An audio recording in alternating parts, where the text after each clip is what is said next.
Morning, my dear students, in the previous class we have done or we already have started about the stoichiometry coefficient.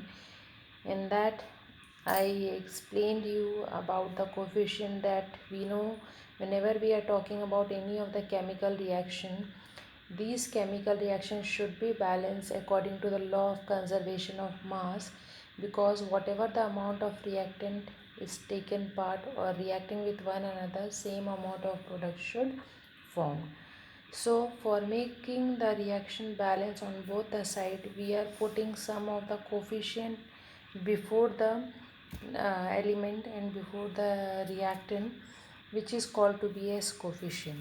Okay, so here stoichiometry means it deals with the calculation of masses of the reactant and the product involved in a chemical reaction. So the problem related or involving these calculation may be classified as mass-mass relationship, mole-mole relationship and mass-volume relationship. Before that, I'll show you. See here, in this reaction we have reaction between methane and oxygen takes place, which will give rise to carbon dioxide and water molecule. If the reaction is not balanced, then it do not follow law of conservation of mass, and because of that this reaction is not accepted, means this reaction will be wrong. But here we are balancing the equation by putting 2 oxygen and 2 water molecule, which make the reaction correct. So this value which we have added to for making the reaction balance is called to be as coefficient. Okay, so here for the calculation of stoichiometry we have relationship, that is mass relation, already I told you. Then we have mole relation, and then we have mass or volume relation. First we will start with the mass relationship. Okay, here it means that both the reactant and products is given in the mass form only, means in the either in gram or kg. Okay, like here we have one reaction in which carbon react with oxygen to gives carbon dioxide. If it is asked in the question that when 24 gram of carbon react with oxygen, then what amount of product will be formed, that we have to calculate. So actually 24 gram of carbon is given and we have to calculate the amount of product is going to form. So here for that you have to take out the atomic mass of carbon, because here we are talking about the mass relationship. That's why one more thing that you people have to know, students, that whatever the thing given in the question and whatever the thing is asked in the question, you have to concentrate only those points. Don't go through the other element which is else present in the reaction. Like oxygen is also present in this reaction, but here about the oxygen nothing is mentioned, so don't bother about the oxygen, just leave it, only go through the carbon and carbon dioxide. Okay, so here 24 gram of carbon is given, and what is asked here, it is asked that what amount of carbon dioxide is going to form, product is asked, na? So here we have to take the mass of carbon. Mass of carbon is what? 12 gram. So according to the question, 12 gram of carbon react with oxygen to give 44 gram of carbon dioxide, because the mass of carbon is 12 and mass of 2 oxygen is 32. 12 plus 32, that is 44 gram. It means 12 gram of carbon react with oxygen to give 44 gram of carbon dioxide. So according to that, if we have 1 gram of carbon, then it will give rise to 44 upon 12 gram of carbon dioxide, isn't it? So what is asked in the question, if we will be getting 24 gram of carbon, then what amount of product is going to form? So here we have to take 24 gram of carbon is equal to 44 upon 12 into 24, that is 88 gram of carbon dioxide is going to form. Is it clear? Once again I am going to explain it, that 12 gram of carbon will give 44 gram of carbon dioxide. So 1 gram of carbon will give 44 upon 12 gram of carbon dioxide.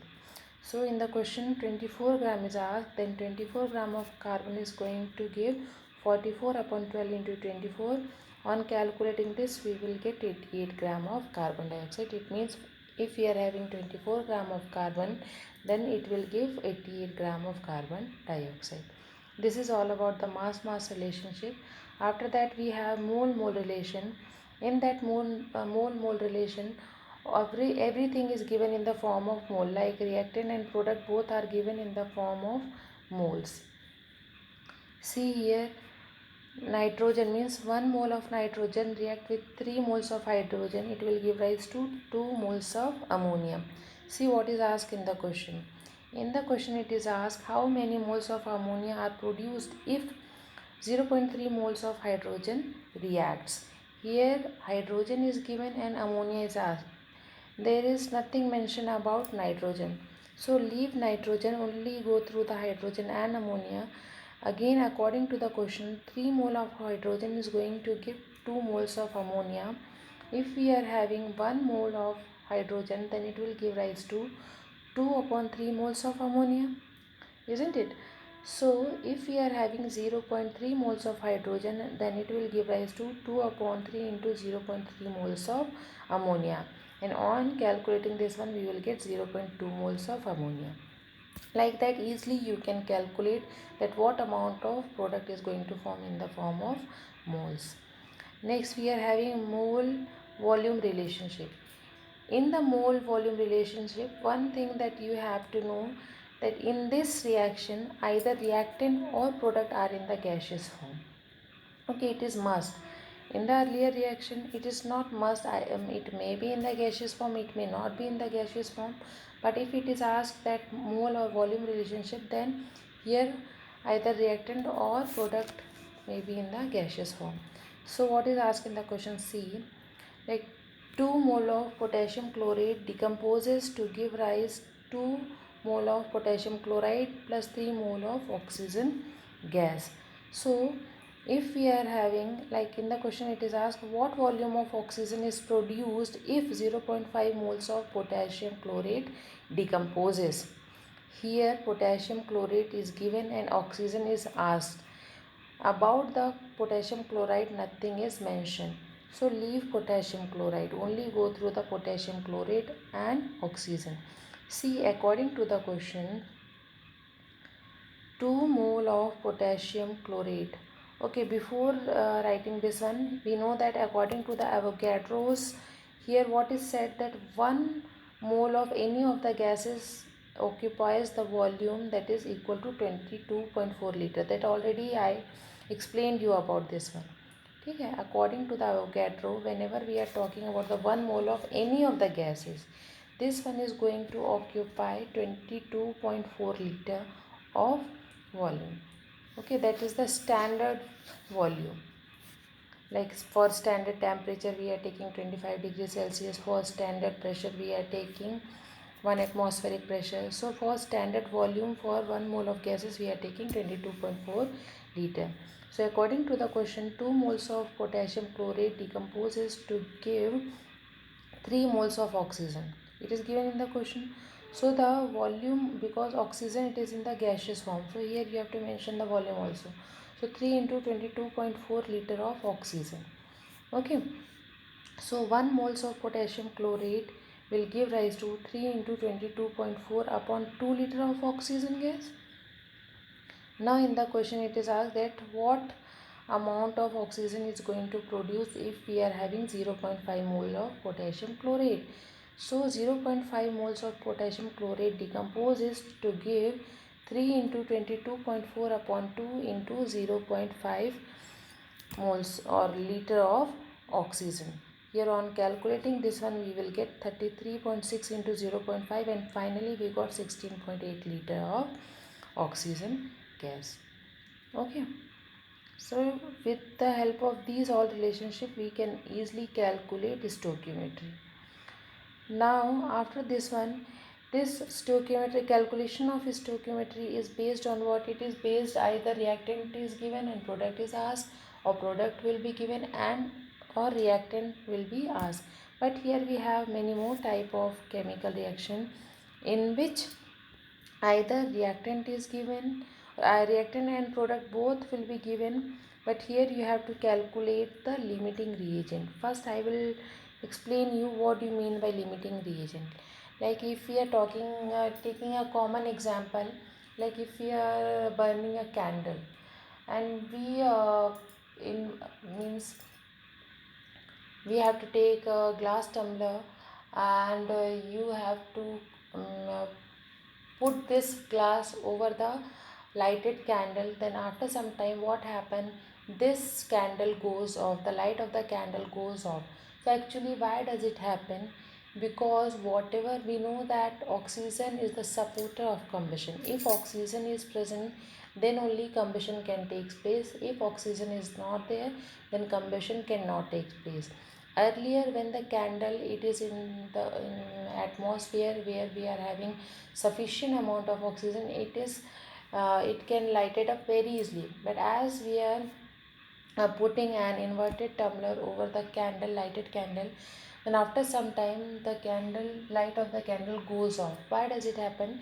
Because whatever the amount of oxygen is present inside the glass, it is consumed by the candle, and after consumption of all the oxygen, this light goes off because of the absence of oxygen. So here oxygen is taken as the limiting reagent. Because of the absence of oxygen, the reaction could not complete and the reaction will stop.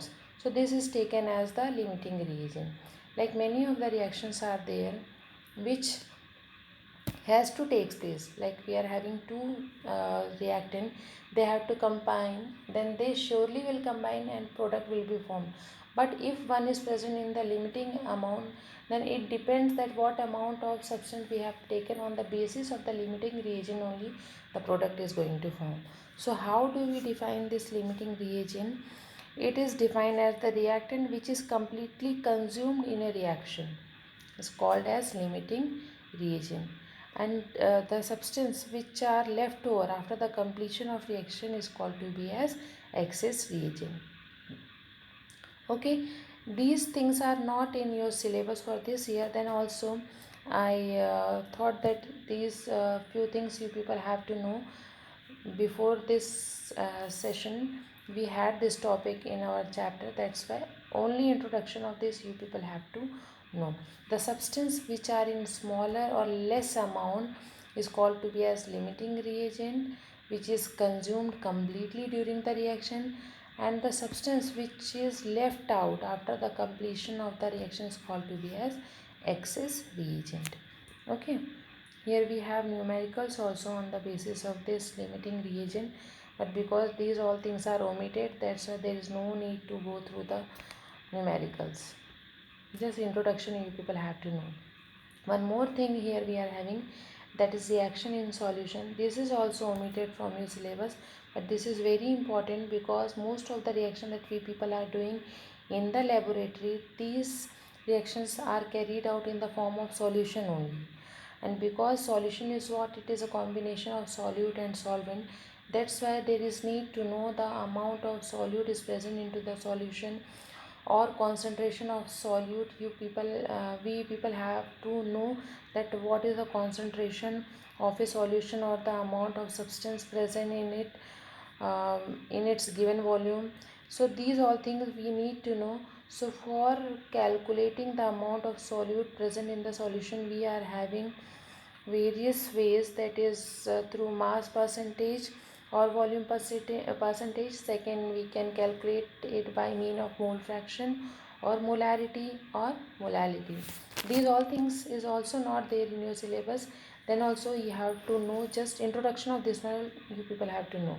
Mass percentage, how do we calculate mass percentage? Here we can calculate the mass percentage of any of the solute by taking this formula, that mass of solute upon mass of solution into 100.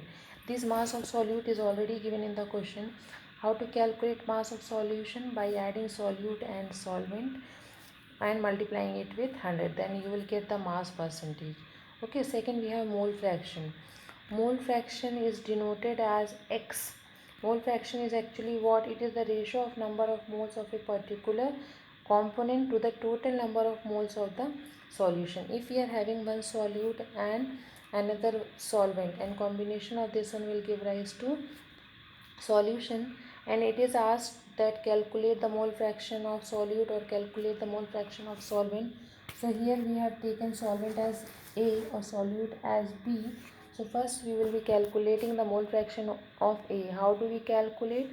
Mole fraction is equal to the number of moles of A upon number of moles of solution, which is represented as Na upon Na plus Nb. Na is the number of moles of solute or solvent, whatever. You can either take A as a solvent or solute, it is up to you.